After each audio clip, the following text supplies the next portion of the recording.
नमस्कार. आज आपण बोलणार आहोत उद्धव ठाकरे संपूच शकत नाहीत. आपला विषय असा आहे की उद्धव ठाकरे ही व्यक्ती कधीच संपू शकत नाही. तुमचं काय म्हणणं आहे यावर?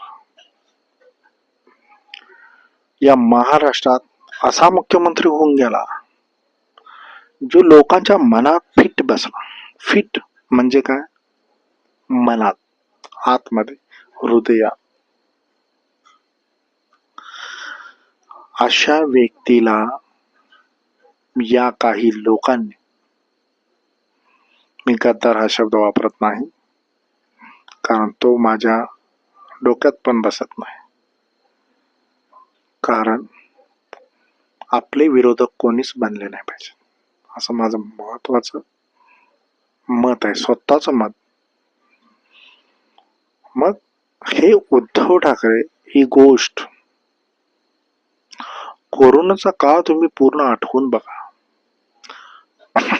उद्धव ठाकरेंनी शपथ घेतली मुख्यमंत्री पदाची शिवाजी पार्कवर. त्याच्यानंतर या महाराष्ट्राच्या मागे अनेक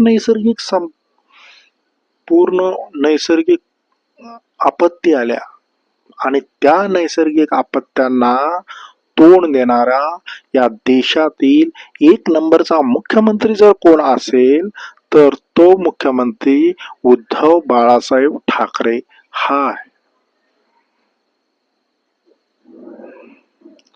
कुणाशीही वैर नाही, कुणाशीही वाईट बोलणं नाही, असा हा देव माणूस.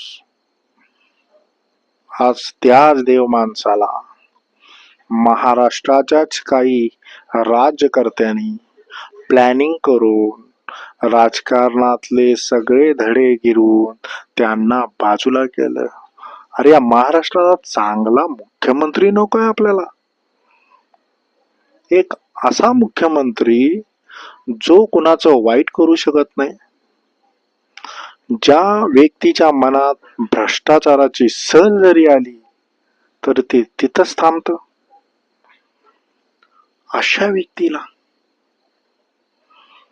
प्रत्येक परिवाराचा सदस्य म्हणून ज्या व्यक्तीकडे आपला महाराष्ट्र पाहत होता, ज्या व्यक्तीकडे देशातला एक नंबरचा मुख्यमंत्री म्हणून जो पाहिलं जातं, असा मुख्यमंत्री उद्धव साहेब या महाराष्ट्राला नको आहेत. हे या महाराष्ट्राचं दुर्भाग्य आहे. हे दुर्भाग्य नाही आहे, हे दुर्भाग्य आपल्या मातीच्या लोकांचं आहे. घेतलं ना सरकार, पाडलं सरकार. ठाकरेंना संपवायचं आहे की महाराष्ट्राला संपवायचं आहे? अरे तुम्हाला ठाकरे बरोबर महाराष्ट्राला संपवायचं आहे. गुजरातला गेलेले सगळे उद्योग जर उद्धव ठाकरे असते तर हे शक्य नव्हतं. ही मुंबईतली जी काही जमीन एका व्यक्तीला दिली, ती जमीन सुद्धा द्यायची हिम्मत कुणाच्या बापात नव्हती, म्हणजेच उद्धव ठाकरे असते तर. कारण ही व्यक्तीच पॉवरफुल होती. या मातीशी नाळ जोडलेली व्यक्ती, या मातीचा पूर्ण अभ्यास केलेली व्यक्ती, 7 पिढ्या राजकारणात प्रभू धनात गेलेली ही व्यक्ती, प्रबोधनकार ठाकरे, बाळासाहेब ठाकरे यांचा वारसा लाभलेली ही व्यक्ती, जमिनीमध्ये पाय रोवून ठाम आपल्या महाराष्ट्रासाठी प्रत्येक क्षण झटणारा माझा मुख्यमंत्री, आयुष्याच्या कोणत्या क्षणाला वाटलं नाही की हा मुख्यमंत्री जाईल. ज्या दिवशी हे सर्वजण गेले आणि हे सरकार जेव्हा पडलं, तेव्हा हा व्यक्ती काही क्षणात आपला राजीनामा दिला आणि तो निघाला. अरे जर भकलेला असताना निघाला नसता, सोडली नसती ना खुर्ची. खुर्ची का सोडली असती? अरे तसे बी राजकारते भक्केच असतात, पण हा माणूस कुणाच्या तरी सांगण्यावरून मुख्यमंत्री झाला होता. त्याच्या इच्छा नव्हती त्याची मुख्यमंत्री होण्याची, तरी पण तो झाला पवार साहेबांच्या सांगण्यावरून. आणि तो व्यक्ती जेव्हा त्या आपल्या वर्षा निवासस्थानावरून निघाला बॅग पॅक करून, हजारो लाखो लोक अश्रूच्या धारा आणि उभे होते. कुणासाठी एवढं प्रेम येतो? कुणासाठी? अहो, जो माणूस स्वतःच्या महाराष्ट्रासाठी इतकं कष्ट करतो म्हणून तर प्रेम येतं. त्यांच्यासाठी झटला म्हणून तर प्रेम आलं ना. आणि अशा व्यक्तीला कोणत्याही परिस्थितीत खाली खेचणं हेच स्वप्न असावं त्यांचं. मी नाव घेत नाही त्यांचं, तुम्हीच ओळखून घ्या कोणाचं ते.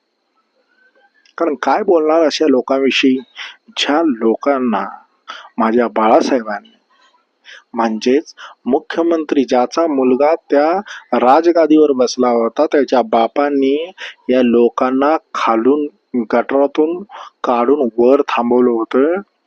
तिकीट देऊन मंत्रिपद दिली, सर्व काही केलं. एकाची परिस्थिती एकदम बिकट होती, तिथून त्यांना मंत्रिपदापर्यंत लाल दिव्याची गाडी देण्याची किमया जर या महाराष्ट्रात कोणी करत असेल तर तो एकमेव व्यक्ती म्हणजे बाळासाहेब ठाकरे. कारण बाळासाहेब ठाकरेंमध्ये रक्त होतं प्रबोधनकार ठाकरे यांचं.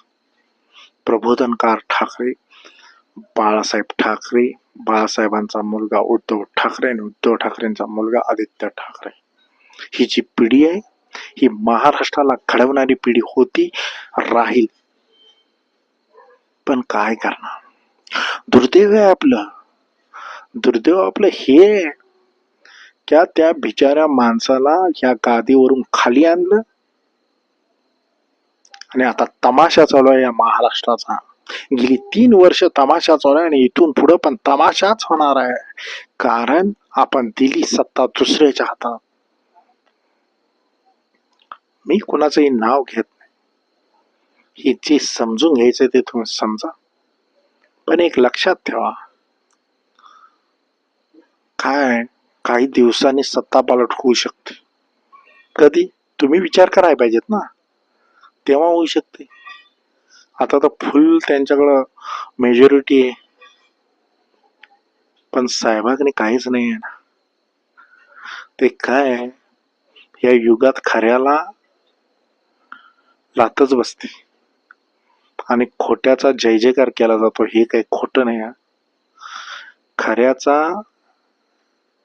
लात मारून पाठवलं जातं आणि खोट्याचा जय जयकार करून डोक्यावर घेऊन नाचलं जातं. ही या महाराष्ट्राची संस्कृती बनली. काय असं, एकदा निवडून दिल्यानंतर खालच्यांनी किती बोंबललं तरी पुढचं काही चेंज होणारच नाही आहे ना. म्हणून मुद्द्याचं आपलं महत्वाचं हे आहे की उद्धव ठाकरेंसारख्या माणसाकडे एक माणूस आहे, एक नाही, त्यांची जी टीम आहे जी गेली नाही पळून, त्याच्यामधील जी संजय राऊत म्हणा, अनिल परब साहेब म्हणा, ही 2 जी लोक आहेत ना, मला वाटतं जसं त्यांच्यावर कोणी थोडस जरी बोललं तरी वाघाचा पचडा घेऊन ते पुढे धावतात, जसं का ते त्यांच्या रक्ताचा व्यक्ती. अरे अशीच लोक पक्षामध्ये पाहिजे. बांडगुळीत येऊन उपयोग काय? हे अशी महत्वाची लोक जी आहेत ना, या पक्षाचं खरंच वरदान आहे. म्हणजे ते कितीही मोठे असले तरी ते त्यांच्यावर अन्याय, ठाकरे घराण्यावर थोडं जरी, उद्धव ठाकरेंच्या घरावर थोडं जरी कोण बोललं तरी लगेच ऍक्शन पे रिॲक्शन म्हणतात ना, ती गोष्ट लगेच लागू होते. कधीही बघा, अशी माणसं भेटणं खरंच भाग्यवान आहात उद्धव साहेब तुम्ही. उद्धव साहेब, तुम्ही महान व्यक्ती आहात.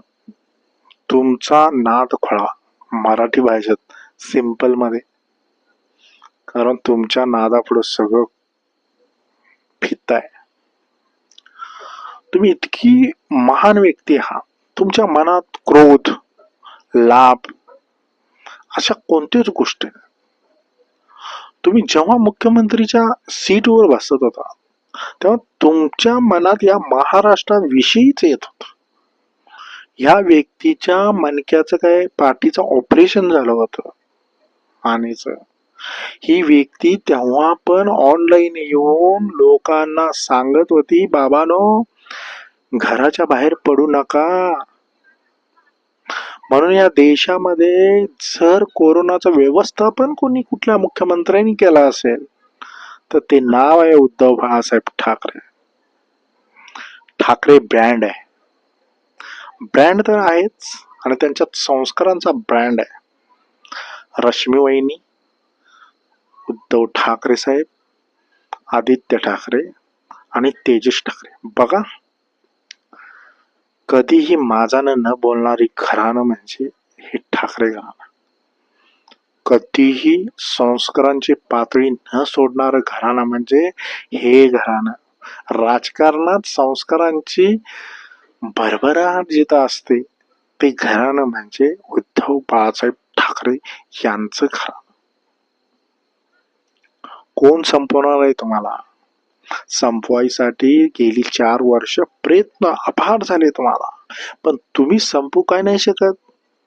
तुमच्यात असणारा निश्चय, तुमची असणारी स्वच्छ प्रतिमा, तुमचे असणारे संस्कार, तुमचं असणारं फॅमिली बॅकग्राऊंड आणि तुम्हाला मानणारा मोठा जनसमुदाय ही तर कुणाचीही चालू शकत नाही. नाही म्हणजे नाही. जिथं तुम्ही उभा राहाल तिथं महानतेचा झेंडा डौलानं फडकेल. आता तुमच्यावर भरपूर जण टीका करतात, तुमच्या परिवाराला संपवण्याचा प्रयत्न करतात, पण एक लक्षात ठेवा, थोडे दिवस या शांततेचा एक दिवस समूळ नष्ट होईल आणि परत एकदा मुख्यमंत्री म्हणून आम्हाला पाहायला आवडेल उद्धव बाळासाहेब ठाकरे या नावाला, या व्यक्तीला, या व्यक्तीच्या संस्कारांना, या व्यक्तीच्या कर्माला आम्हाला पाहायचं आहे. शिवाजी पार्कवर शपथ घेताना मी उद्धव बाळासाहेब ठाकरे शपथ घेतो की ही गोष्ट परत एकदा माझ्या कानावर पडली, माझ्या अनेक तुम्हाला मानणाऱ्या जनतेच्या कानावर पडली, तेव्हाच आम्ही शांत बसू. साहेब, तुम्ही लढा. तुम्ही पाठीकडून वार करणाऱ्यांची पर्वा नका करू. आम्ही सर्वजण पाठीशी खंबीरपणे आहोत. तुम्ही एक दृढ व्यक्ती आहात, एक सोजवळ व्यक्ती आहात, एक संस्कारी व्यक्ती आहात. तसेच तुम्ही आयुष्यभर आहात. आदित्य ठाकरे सुद्धा एक खरंच चांगला व्यक्ती आहे. त्याच्यावर कोणी टीका करू, काहीही करू, पण आदित्य ठाकरे हा व्यक्ती शांत स्वभावाचा व्यक्ती. तुमचं घरच शांत आहे सोडा. त्यामुळं मी इथंच थांबतो. नमस्कार माझ्या प्रेक्षक वर्गांना. परत तुम्ही मला मदत करा, सबस्क्राईब करा, शेअर करा, लाईक करा, कारण मी असे अनेक व्हिडिओ तुमच्यासाठी पाठवणार आहे. आणि तुमचे जर काही प्रश्न असतील तर कमेंटमध्ये मला सांगा. तुम्हाला आणखी कोणता व्हिडिओ पाहिजे असेल, म्हणजे तुमच्या मनातला एखाद्या विचारावर मी व्हिडिओ बनवावा असं वाटतं, तर तुम्ही मला सांगू शकता. जय महाराष्ट्र. जय हिंद. जय महाराष्ट्र.